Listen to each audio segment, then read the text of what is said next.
Welcome to Chillin' with Ice with me, Lori Fetrick, or most of you know me as Ice from the American Gladiators. Thank you for joining me on this podcast where we're going to dive in and go behind the scenes on the #1 hit iconic show of the 90s. It's time to get up close and personal on what drove us to be gladiators, what challenges we faced, and how we overcame to reach all of our goals. I know in this first season, inquiring minds want to know, was there drama, fights, hookups? Are we all still friends? What did we do in our personal lives, and how are we staying in such good shape years later? Well, stay right here and let's get into Chillin' with Ice. Before we dive into our incredible episode today, I want to let you know that this is a self-funded podcast and I would love your support. For the cost of a cup of coffee a month, you can donate to my Patreon page, and that would make all the difference in the world. For the small donation, you will get back so much in rewards. Like you can watch all of my podcasts on video. I will have exclusive content like behind the scenes footage, a private Facebook group where you can interact with me directly and other VIP fans, a monthly Q&A, direct shout outs and follows from me to you on your social media, and so much more. Find me on Patreon at Chillin' with Ice or click the link in the show notes now. Okay, let's dive in. Welcome back to Chillin' with Ice, and we've got another guest today that I've had on before, and I'm very happy to have her on again, and that is Ray Zapp.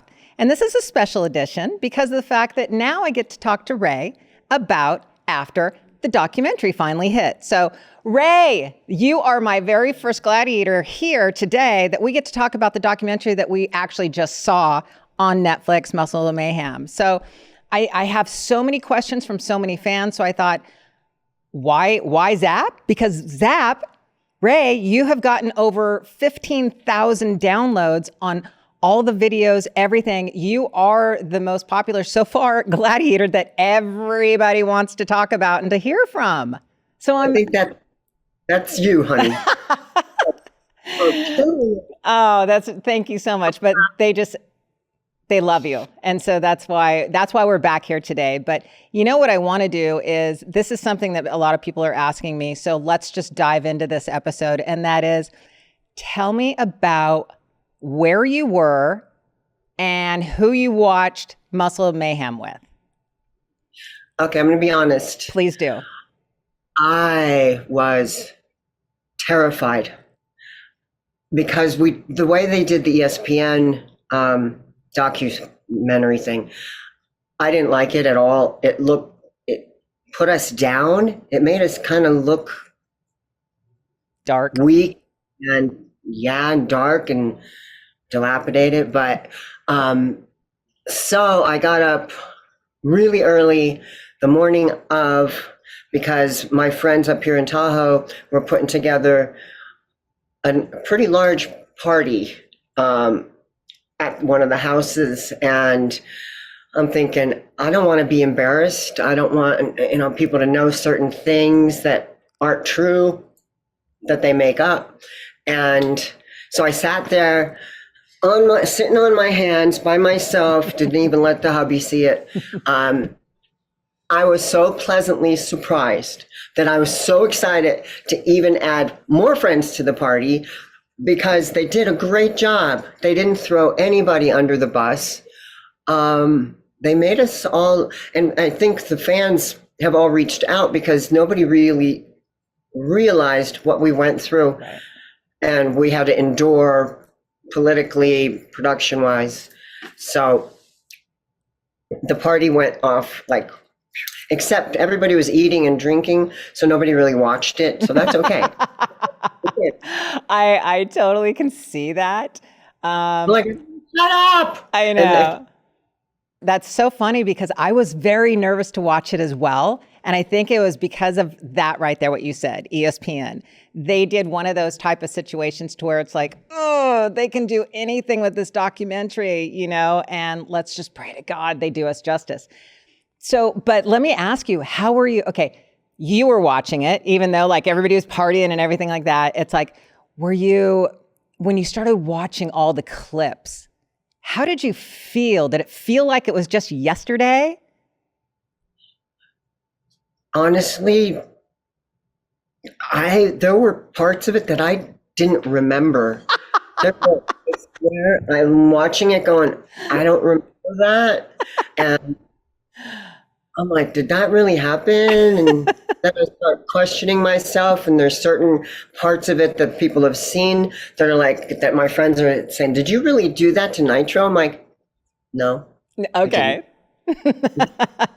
I didn't remember it, but nah, I was too small to cause any damage to him. So But all those clips going back and watching yourself like in the Conquer Ring and in Hang Tough, and I mean, it's just how did you view yourself like watching it? Were you critical? Were you happy? Were you, oh my God, my body was rocking back then? How were you viewing yourself? I viewed myself like I wanted to put myself out there, which was an entertainer, an athlete.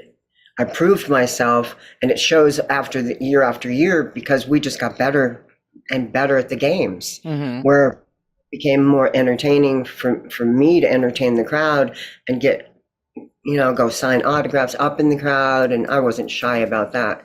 And neither were you. And I think that's what helped with the popularity. You look beautiful today, by the way. Yeah, I had Look to at you. Yeah. I had to put a smile on my face because the first podcast that Lori and I did I was the first one. Yes, you were. So I was a guinea pig. So I didn't know how to do the Zoom thing. I'm like panicking, sweating before Lori and I because the stupid computer wouldn't work and I didn't know how to do the Zoom and I'm panicking. And actually today I was doing the same thing going, okay, I did this with you months ago. Why can't I figure this out? And then the hubby came in and you did. The fish tank looks amazing. You look beautiful. Thank you so much for coming back on again. I love that. Let me ask you this because it's interesting because I started going through episode, through the documentary because I knew it. We're going to go through this. Now, when actually Wendy Brown thing came on and she ripped off your top, do you think that was on purpose or was that an accident? I think it was an accident. Okay. I don't think it's in her personality to do something like that. She was, to me, there were only two contenders that made me nervous. And then I saw your podcast with Shari, with Blaze, about, let her take her on the joust. But you know what? I held my own. Yeah, you did. So I was just like, I watched Shari saying that, and I'm like, yeah, but Shari, you didn't know. I beat the girl. And so that felt good. Peggy Odita, she was the other girl that I was leery of. But the top thingy, we're already getting heated. Mm-hmm. It's just her personality, and I'm not tiny, but you can see it in her face. She wanted it, but we're like that too. Yeah. I mean, look a different way, but I can still hold my own. And I knew the events and that whole kick. I love that highlight when I love that. Out. That was just like, I'm glad they showed that and they didn't focus on the boob. Yeah. That was a nightmare. The boob, the thing up the crack of the ass, climbing that wall. All you do is see us half the time pulling our uniform out of our butt. That's what I was doing constantly. I was constantly pulling it out of my butt, constantly. And then, I mean, I can't even imagine having a uniform like yours, one arm, it's like the one side barely covering the boob. I would have been conscious the entire time. I mean, but your uniform did evolve. Oh, yeah. Yeah. It had to. Yeah. I couldn't perform it, especially after, Wendy didn't go, ooh, let me. Yeah, exactly. This, and you don't think about that stuff. Just like when I kicked her in the ass, that's like an afterthought. Was that was just like a reaction? It was like, get off me. Yeah. And then of course I'm pulling that down. And when you bring that up about my boobs shown, thank God they didn't focus. They didn't even and show keep it. going back to it and going back to it. I mean, I could care less. That would have been funny. They should have put that in the docuseries. That Right. food coming up with the tape over me. But here's another thing. This cracked me up because you mentioned the uniforms. And in my mind, all I remember about the uniforms is the guys, nitro, always checking Always his jump. always. Laser, tower. Their hand was down their crotch half the time fixing because those spandex were. I was just going to say, now see, we're used to that, having the tightness around our boobs. So we're not like adjusting all the time, but they're not used to the spandex around their junk. So they're constantly like looking down, moving it around. What about, Lord, what about the harnesses on some of the games that we did? The harnesses were terrible. And you have to jump off, 30 feet down, and it goes Straight up right your crotch. Exactly. This episode's actually sponsored by IceT-shirts.com, and you can get your OG Gladiator hat. You can get your OG t-shirt. You can get Chillin' with Ice hats, Chillin' with Ice t-shirts. I have all kinds of fun stuff on it. So go to IceT-shirts.com today. Now, you did miss the first 13 episodes, meaning the pilot. So when you watched that, did you know all that? Because I didn't know any of that. I mean, that was new to me, watching all that. So that was kind of fascinating. Like all the games they actually started with and how it happened. And I mean, I didn't know anything about it. So, I had no idea what American Gladiators were until the creator contacted me because of Skin Deep. Otherwise, it didn't air. I didn't see it. I don't think it did. I don't think that did. I mean, if it did, I mean, what? It lasted for 30 seconds on the air? See anybody that I knew. The only one was Marissa Pere. That's true. The only one that I recognized. Oh, and my court and Gemini, Right, of course. But the other, I didn't know that there was another Zap. I was a little taken aback, going, oh, somebody wow. else had. Okay, so that was new on the documentary for you even to see. Yeah. Wow. So you got to work with Sunny, right? Oh, yeah. How was Sunny? I never got to meet her. What was she like? Oh. She was what? What did she say? She was tall. She was tall. Just tall. Was she an athlete? Oh, my God. She was a cyclist, and she was blonde and very tall. She was an athlete, but she didn't kind of look like a muscular athlete. She was just tall and lanky, and they messed her life up with that Conquer ring. Yeah. And I was there when the producers are like, let's raise it. It's hard enough not raising it. And sure enough, they're going at it, and her foot, she slipped off. Boom, went the knee. And then I've seen her in yoga classes, and never the same. She still wears a brace. Oh, that sucks. Now, you mentioned Marissa Pere, Lace. What was I had a great relationship with Lace that one year. I only got to work with her that one year, and then obviously she left. But what was your relationship with Lace? I mean, was it fun? Was it casual? How was it? She was always smiling. Before Diamond came in, she reminded me of like a Marilyn Monroe. Her boobies were, pushed up. Yeah. She got along with everybody. She was sexy as hell. Yeah. But she still got the job done. Yes. And so proud of her. Even though, she was kind of sinewy. She's a little taller. She was probably 5'8". But I worked on a movie with her ex-husband, Michael Pere. Mm-hmm. So it was kind of cool. We had a lot to talk about. And I don't know what happened to her. Do you? No one can find her. I mean, literally, I get emails all the time and fan letters. And what happened to Lace? And we looked for her. Nobody could find her. Like literally MIA. She's still alive somewhere because there's no obituary. They checked that, believe it or not, because of the fact that nobody could find her. But I don't know. Maybe she just didn't want anything to do with it. What? everybody on the internet. Yeah. You can't. Yeah. I don't know. It's so bizarre. Now, and like the first 13, or I should say the pilot, that kind of, went to the side, and I laughed my ass off when they were like jumping people and putting the Velcro to the wall and stuff like that. I was just like, I am so happy I missed that. Trampoline, and that girl getting slammed against the side of the trampoline.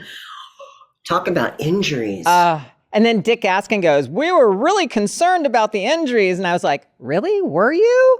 Because you saw these games. And come on, you made us sign our life away. Like, you're not going to sue us if you die. No health insurance. How concerned were you about the safety issues? It's kind of funny when they say that kind of stuff. When you're in your 20s, didn't even read the contract, really. I know. It's just like, okay, I'll do it. Yeah.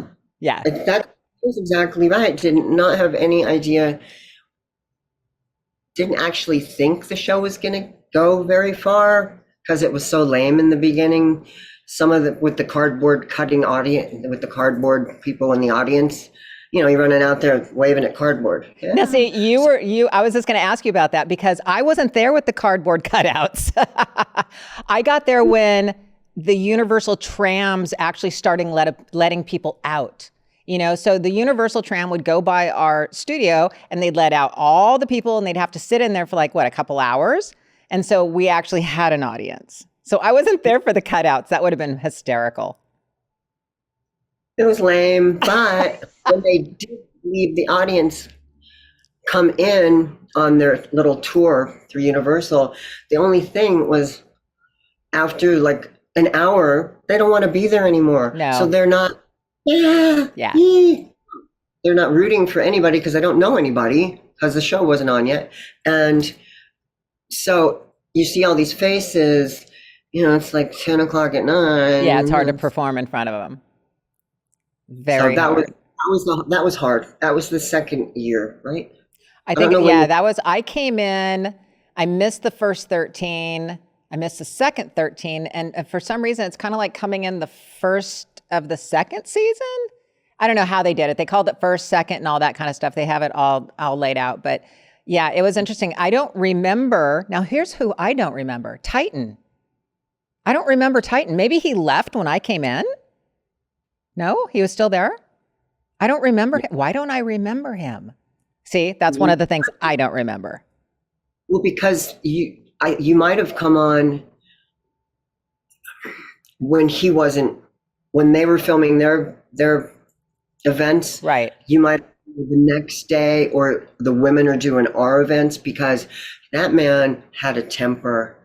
I mean, they did hit that nail on the head with him. Yeah, he was roid raging, we'll put it that way. Wow, that's crazy. Because even though the other guys they could keep it under control. They didn't have that. Yeah, but that's the way the what do you call it? When the games get, start. Yeah, the heatedness.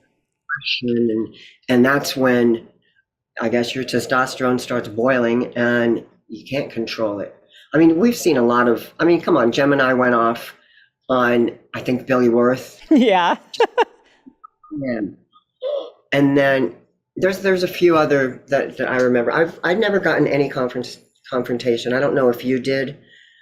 I don't know if any of the women, got into each other's faces. There was a couple contenders. I remember Trish. I don't know Trish's last name.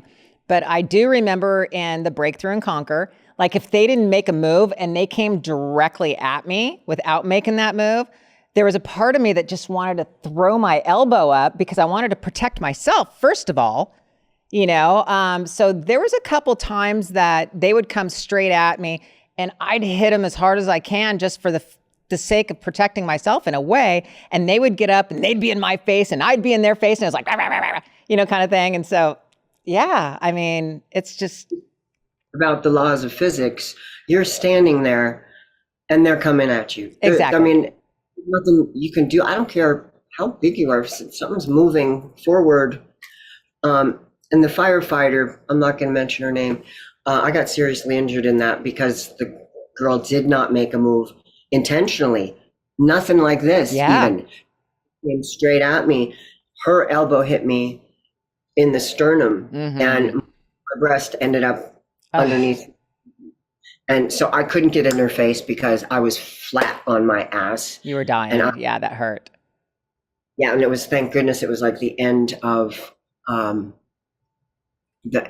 like season 3, I think. Yeah. Because then I didn't have to take off any shows. Yeah. I had to leave. I had to go get reconstructive surgery.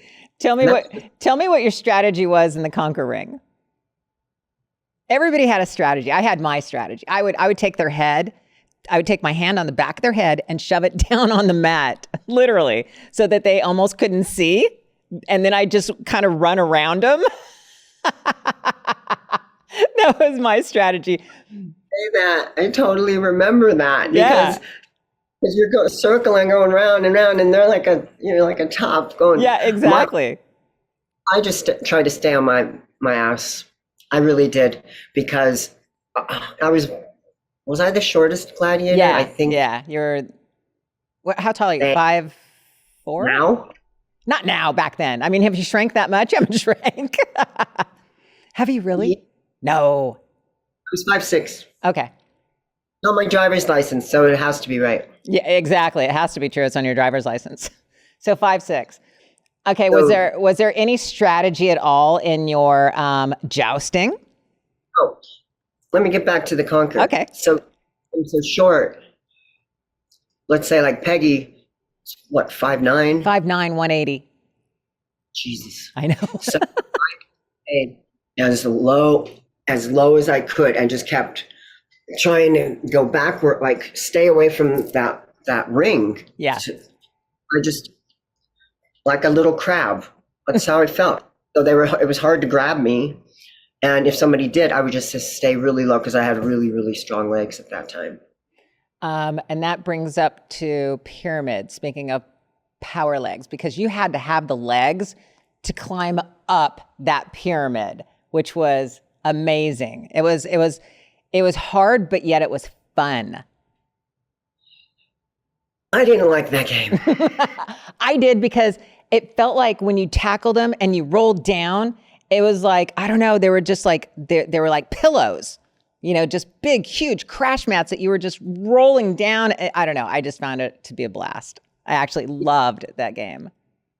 You never probably got kicked in the face when you're rolling down. I think you're strong enough to pick them up and fling them. Yes. Where I would take them and go with them, because I didn't have that kind of strength.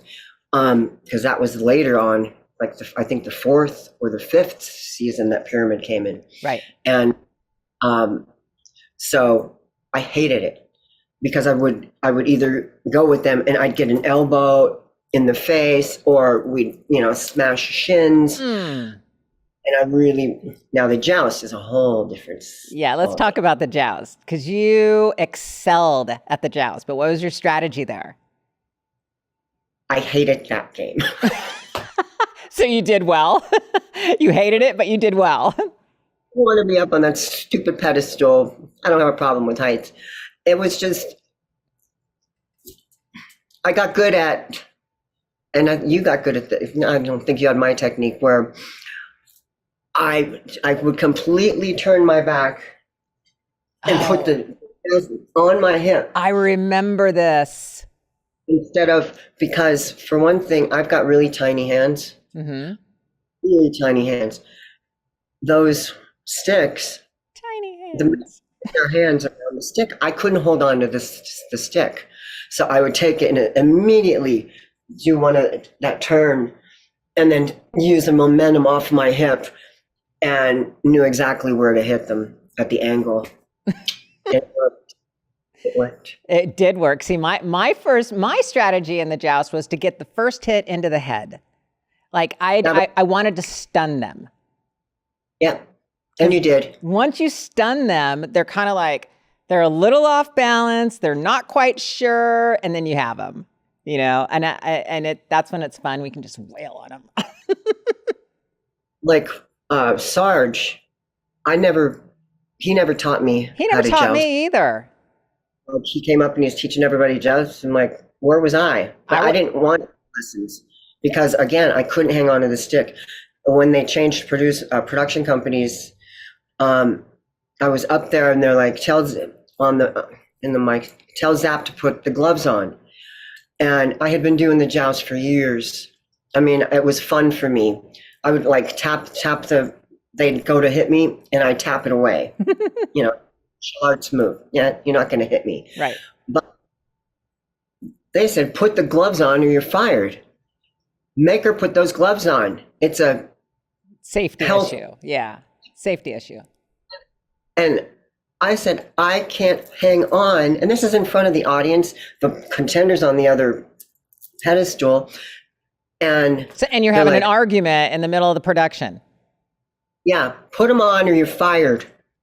This is when I started going down like my everything, all the work I did for years to learn how to do this safely. Yeah.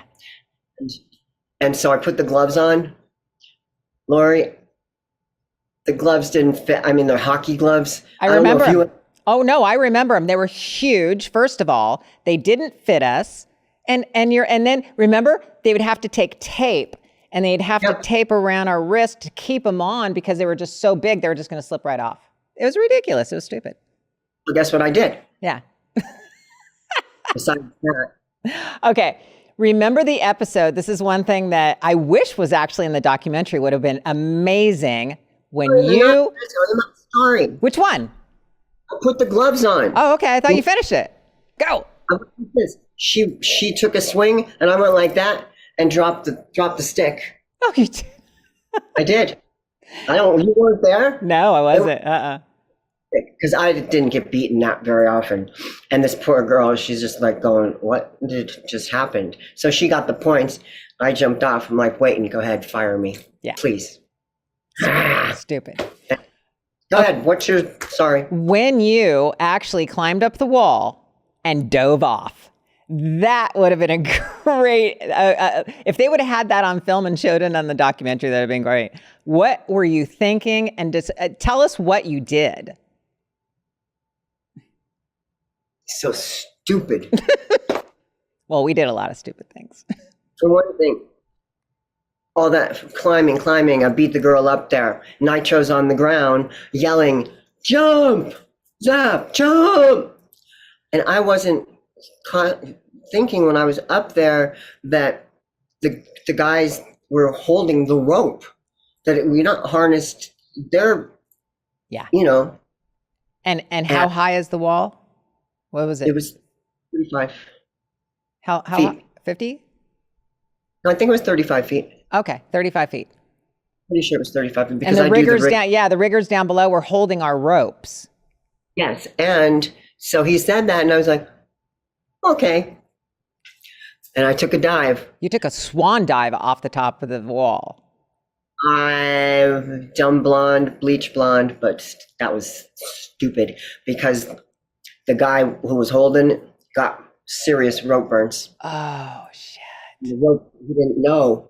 So when the rope started going, then I could have died. You could have died. There's no doubt.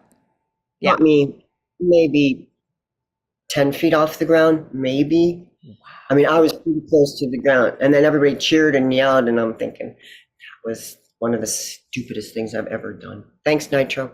I was just going to say, Nitro's always the catalyst of all these things. Do this. You should do that. He never did it himself. We do it. So in the documentary, we saw Dick Askin. We saw Bob Levy. Oh, my God. What were your thoughts the minute Bob came on? I just laughed. I was just like, oh, my God, that little man. Or I had no idea about that. I didn't either. I didn't know he was a big old pervert. Didn't care. Yeah. He just walked around like a little weeble on the set. A little weeble. Because he was short shorter than I was. He was I like, think. what, he looked like he was like 5'1" or 5'2", something like that. And But I think I went to one party. I didn't go to all of his parties that I heard were so epic. they were pretty epic. Yeah. I think I went to all of them. Yeah. They were pretty epic. But him sitting there just eating potato chips, just landing all over him. He doesn't give a shit. He's talking about his porn collection. I have so many people emailing me going, who's that little man? I know you've gotten those questions. Ah, yeah. And then how do you answer them? Because, I mean, the parties did get, he knew a lot of people in the entertainment industry and full of famous people and famous crazy people who there was a lot of drugs going on back in those days, and nakedness, we'll put that. I didn't get naked. Nakedness. I remember his pool. I do remember that. I was very surprised that they didn't talk about Mike Adamle that much. He was the heart of our show. Why would they? I don't know. I mean, I know he's struggling with dementia, correct? Okay, I get that he's struggling, but I maybe he wasn't up for the interview. I don't know. It's okay, you can still put him in there, right? Talk about him. He was the heart of the show, and I'm so surprised. All the interviews that he did were spot on. They were so spontaneous. Yes. There wasn't just, so how did you like? Oh no, so entertaining to watch, and so, he was such a very dear friend to all of us. Not like a father, just a very close friend. Yeah. I mean, we'd go and we'd all eat together, and then to hear that, I think it's MLS. Okay. I'm not sure. MS. I think it's dementia. Well, it was Lou Gehrig's disease, because one of our friends up here in Tahoe, he got that, and it's just debilitating. Yeah, I heard it's just absolutely horrible. Tell me about your favorite part of the documentary. So when you want me to tell you about the favorite part of the documentary, are you talking about clips, or are you talking about I'm talking about all in general on for you, not the team, not me, just when you watched it, you went, I really like what they did with me here. I like these clips. I like how they portrayed this. Is there a favorite part, or is there a part you cringed at on the bus? That was a quick snippet, so we're okay with that. And Laser was pretty much not only all over me like white on rice, he was all over you like white on rice, and he was just a woohoo! It's a female. Yeah, but I will tell you this, and this is not about the clips for the documentary. I had a really hard time. I was the first one because you're the one who wouldn't take that first spot. You had to wait a couple days. I had to go do it. Didn't care. What do I care?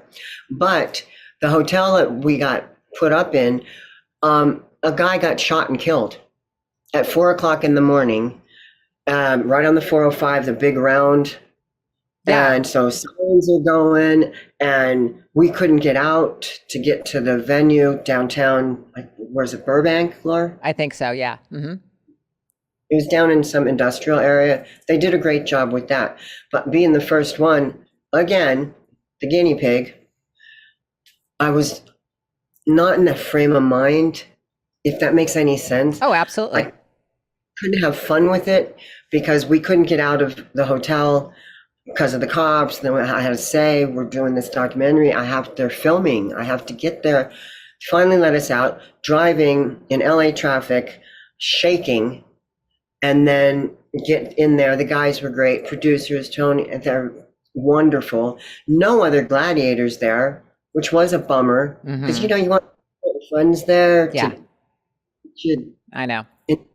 Certain mood, and I didn't know anybody, and that was tough, and that's why I think I came across a little Not nervous, but I really just wanted to get the heck out of there.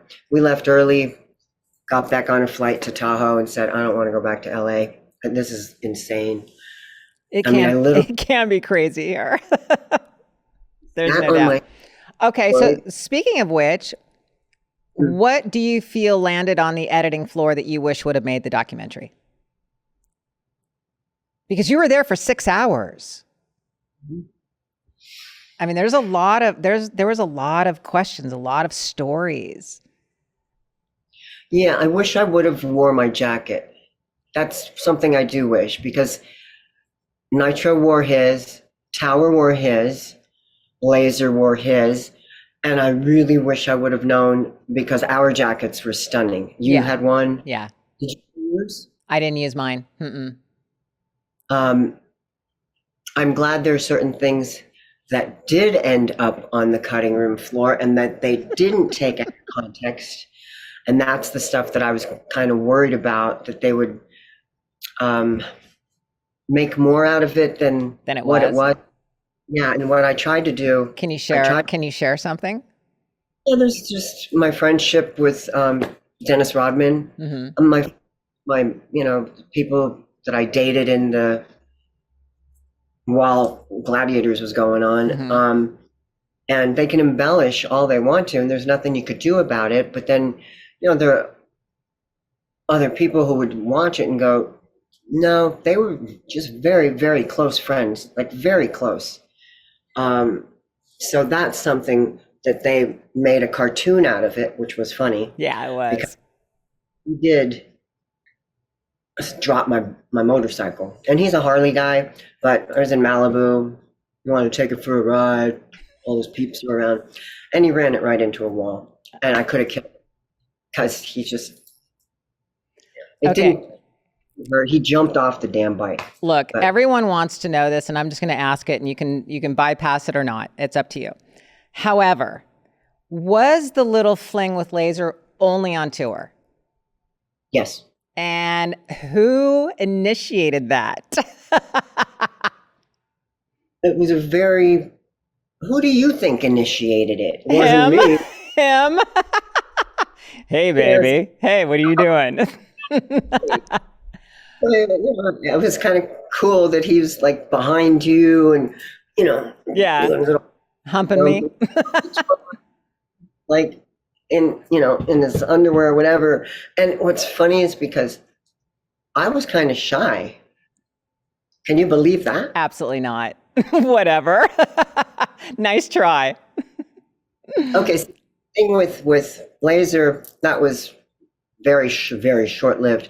But I'm the one who brought on Atlas, Phil Dow, who passed. He came on tour, and then he and I became an item for about 7 years. So you dumped Laser and went to Atlas. Yeah, Atlas was 6'5". He was an Adonis, and he had a twin who, Tanya Knight Gold, was with the twin. His name was John Poteet Dow. I remember that. She got married to him, and I was in their wedding, and we never got along, ever. Oh, Don't know why. interesting. I have no idea. And I talked to her a few months ago. God rest all of their souls. John died, Phil died, Tanya died. But I reached out and talked to her, and before she passed, we became like sisters going, what were we thinking?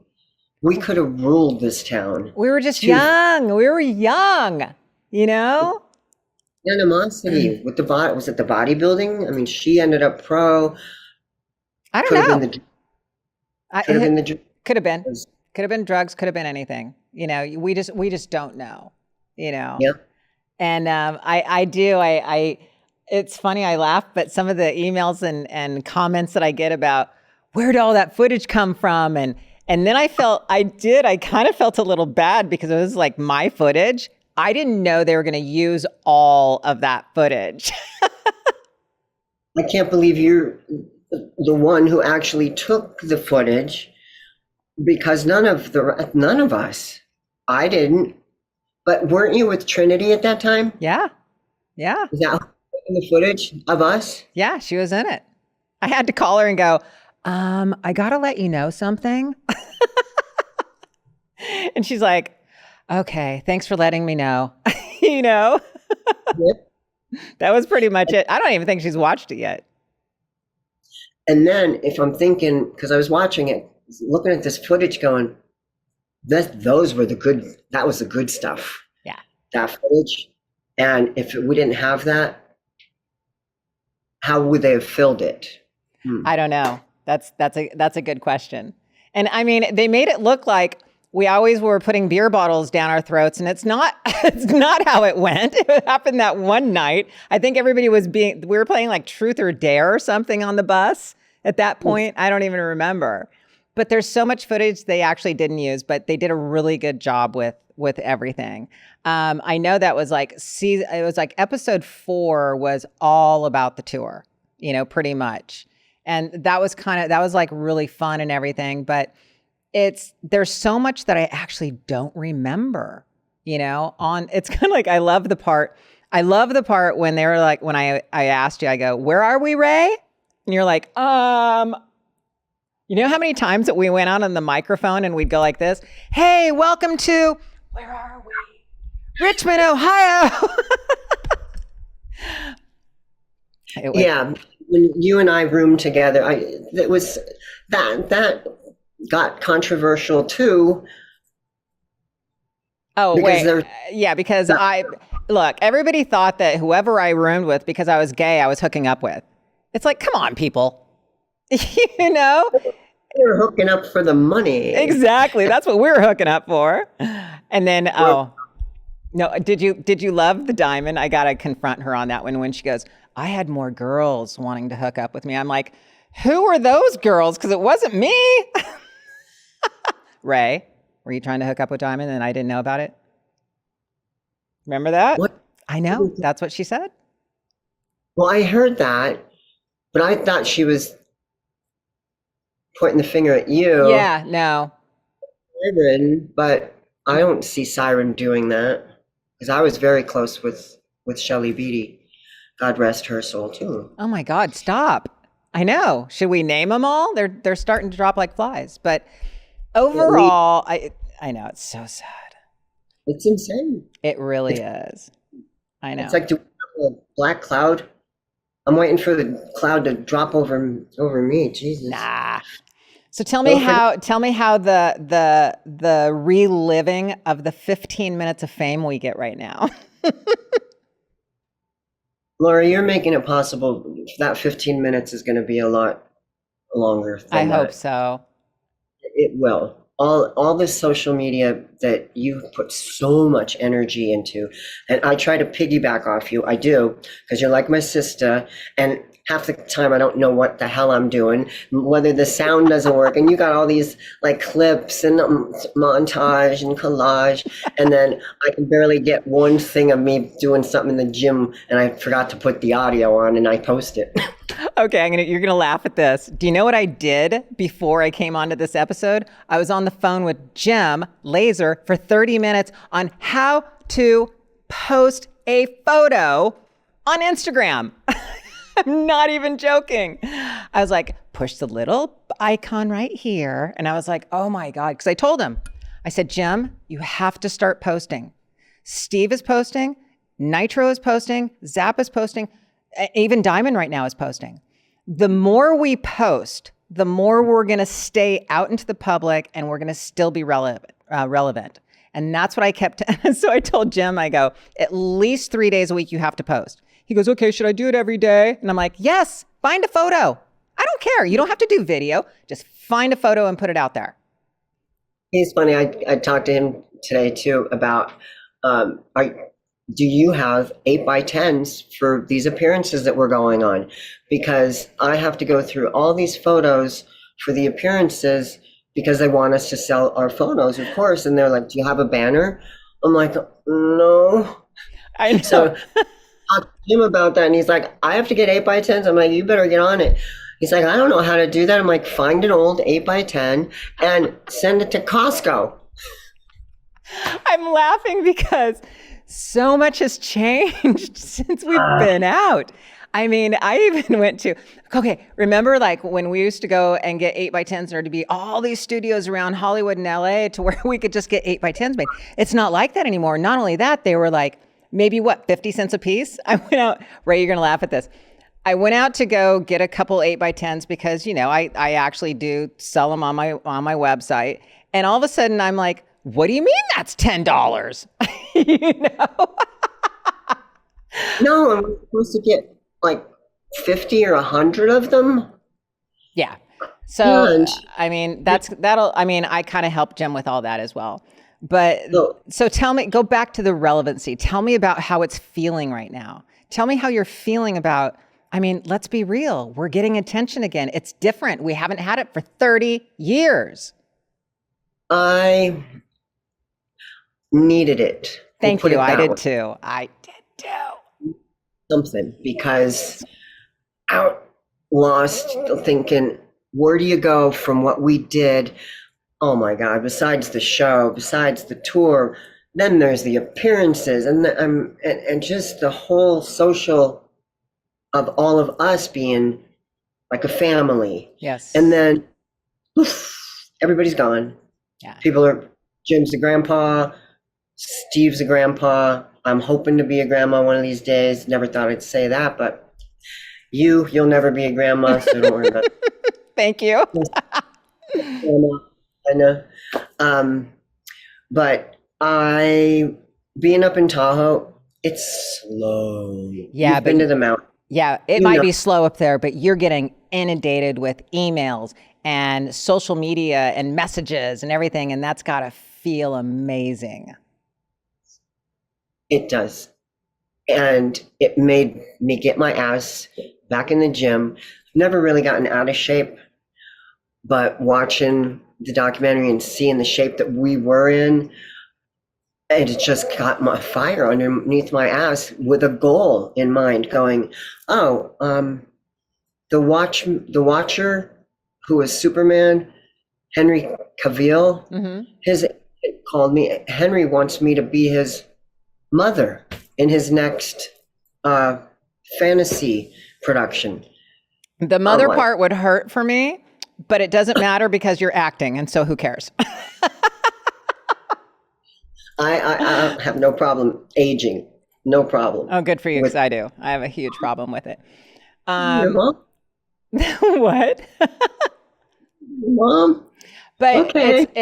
It's interesting because it's like you're right. By watching the documentary, it literally inspired you. It inspired me. Now, tell me this. I mean, look at all the people we impacted and inspired and motivated while we were doing that, while we were doing American Gladiators, because now we're hearing about it.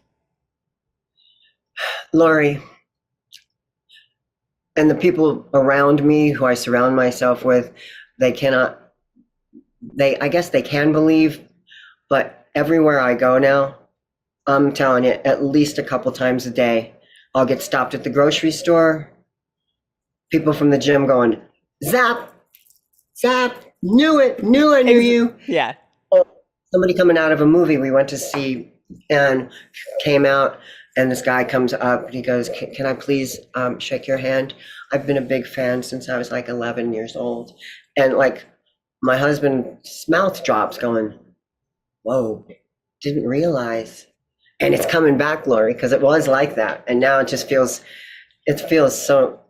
It feels great, and it's all over your face, and I love it. I mean, you have a light on your face now that just you're lit up. And that's exactly how I feel about this as well. And I think every gladiator feels this way. And I think that this is what we did for people, which is just so amazing. You know, the inspiration and the motivation that we gave people. I mean, I'm doing a podcast and I have somebody with me, and they were really thin at one point and they had gained some weight. And we come back in the office, she's like, you have really inspired me to really get back in shape again. And now we're starting to hear all these stories again, and it feels so good, you know, to be back here. I wish they would, because I'm going to keep on pushing the social media, Good. because a lot of people don't know how to find, like we were number one for a couple of weeks on Netflix, like the new releases, Mm-hmm. number one, but then it started going down to number three. Yeah, but it's New normal. stuff. That's normal. It's okay. But people are going, how do I find it? Because they don't know the name, The Muscle of Mayhem. Right. We're looking for American Gladiators. Right. So it's not the ESPN one. Please don't even go there with that. Don't even watch it. Right. Exactly. For that. But the way they incorporated the cartoons. Oh, the cartoons were great. I mean, that was ingenious. Oh my God. Do you know how many, I get so many, every podcast interview I get is, so tell me about the time with the other girl and the guys. And I'm like, oh my God, you know, they did a great job on that one too. It was just hysterical. And then here you come along in the locker room when I'm icing my crotch, when the girl kicked me, you're like, she's been with everybody. And I'm like, oh, thanks, Ray. You gave them the clips. I didn't think they were going to use them. Come on, that was a quick quip. That was funny, though. It was funny. Back at me. And that was kind of funny, too. I know. It was funny. I thought it was funny. It was great. So so now this is where we get to take this platform again, okay, and we get to do something with it. And I know that every single one of us is out there and we're pushing and we're talking to people and it's like, who do you know? Who do you know? Who do you know? Because we want to stay out there. We want it. We love this. I mean, and it's not just about ego. It's not that. It's about, I want to motivate and inspire people, and however that may be, whether it just being authentic, whether it be just in fitness in general, I don't care. I love it. And I love speaking with people and talking with people. So you're right. It's like, we just need to keep moving this train forward, you know, keep out there. I mean, if we all knew about social media and we knew this was going to happen, we would have started it 5-10 years ago, of course. It'd be a whole different ballgame. Mm-hmm. But it's just challenging for me. I don't know where you're getting your computer skills from and all your video and all the TikTok and just the ideas that you come up with. Baffling me. I'm like, I watch them going, why can't I figure this out? We'll talk about it off the air. That's fine. I don't know what to do. Oh my God. I want to see, but we'll talk about that because I want to do more of that. And don't think I'm copycatting you. I don't care. Go for it. Copycat me all day long. It's all good. And it's flattering to me if you do. Let's put it that way. Well, take it as a huge compliment. Thank you. Ray, thank you so much for coming back on today. Do you believe it? That hour flew so fast? It's done. It's done. I know.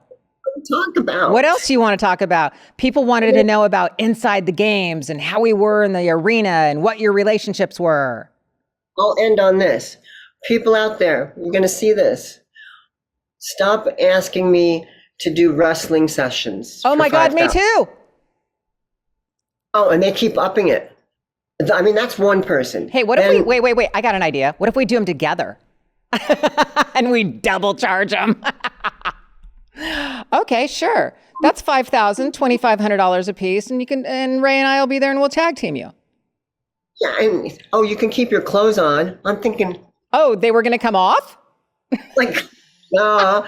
And then I hate to say this, but there's that nice little red button block. Absolutely. But that's one. I got sugar daddies coming at me. People wanting crazy. That's like, girl. This is. I don't. This is the day and age we live in. This is the social media we live in. This is, we're out in the freak hood again now. They just didn't know how to contact us before. And now we're on social media. So you just got to go, okay, it's all good. Take it with a grain of salt. We're out there. We had a blast. We did the documentary. We're relevant again for another, hopefully, let's say 30 minutes rather than 15. The last thing you might want to throw this in there somewhere. My biggest regret from the Netflix was that we weren't all together at the end. The last episode, they should have had. They should have had Episode 6, all of us together. Complete missed opportunity. Every email, every message I get, they're all saying the same exact thing. I think we're all working somehow, some way on it to get some type of show, some type of episode that we can all be together. So just keep good thoughts, put it out into the universe. It will happen. Oh, love that. It will happen. We will make it happen. All right. Thank you, Ray. Oh my God, I love your fish tank. You look beautiful today. Oh my God, we got to go out and do more appearances and shit. I love it. Thank you again. And as of Chillin' with Ice, oh God, I can't even say it. As in Chillin' with Ice, I'm going to say peace out. And everybody, thank you so much for listening and supporting the channel. And please please subscribe, and let all your friends know. So Ray, tell me where we can find you. You guys can all find me. I do have a website. It's rayhollett.com. And my email address is rayhollett@gmail.com. That's simple. But what about your Instagram and your TikTok? Just type in Zap. You'll find me. Awesome. On Google. Trust me. Love that. Ray Hollett, Zap, thank you so much for being on Chillin' with Ice, and we'll see everybody later. Bye-bye.